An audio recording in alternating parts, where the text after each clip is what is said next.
Hey, I'm Kenneth Wajda. I'm a professional photographer here in Colorado. Welcome to another one of my photo chats.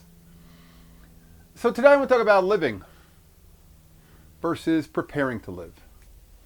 Or it could be photographing or preparing to photograph.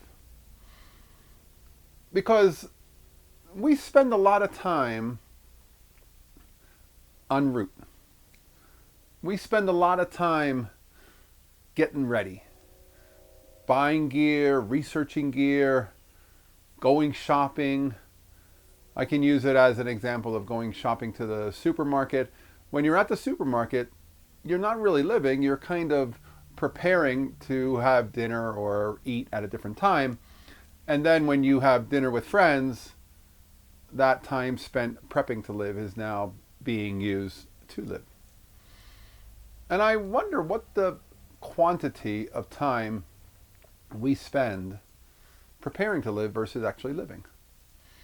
And if the ratio is too far on one side or the other, does it affect our ability to make work, to be creative, to do the things we love to do?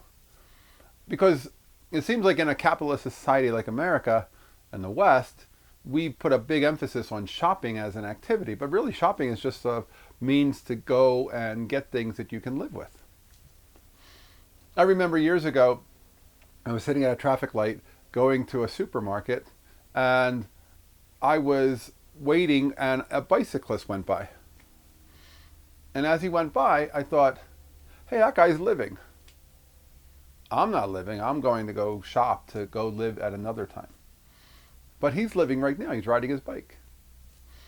If I were going to a bike store to buy a bike, I would be preparing to take a bike ride someday.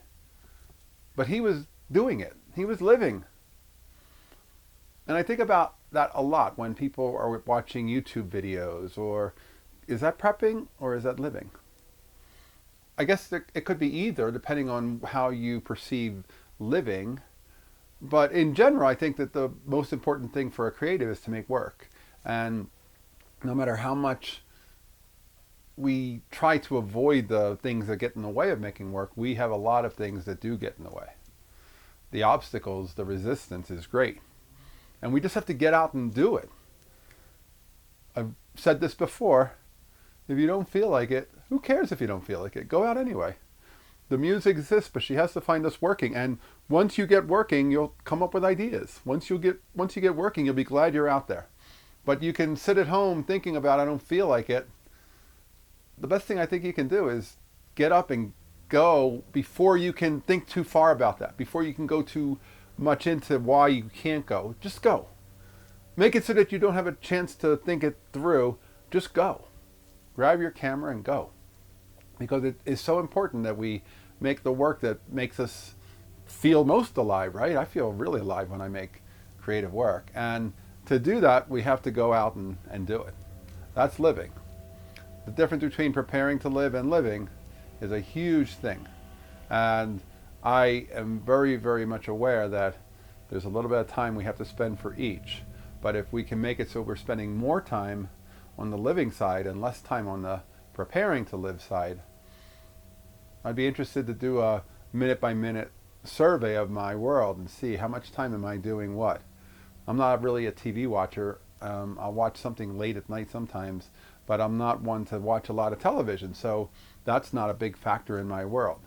Which means I have time to read, I have time to look at photo books, because I do have time, and sometimes I do want to do something other than just going out and making work, but I don't want to watch television. I feel like that's watching other people live, and I want to live.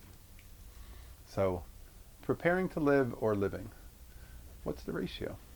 Hey, that's today's photography talk. Hey, if you're enjoying these, hit the subscribe button. If you can support, hit the Patreon. Thanks to all my supporters. I appreciate you.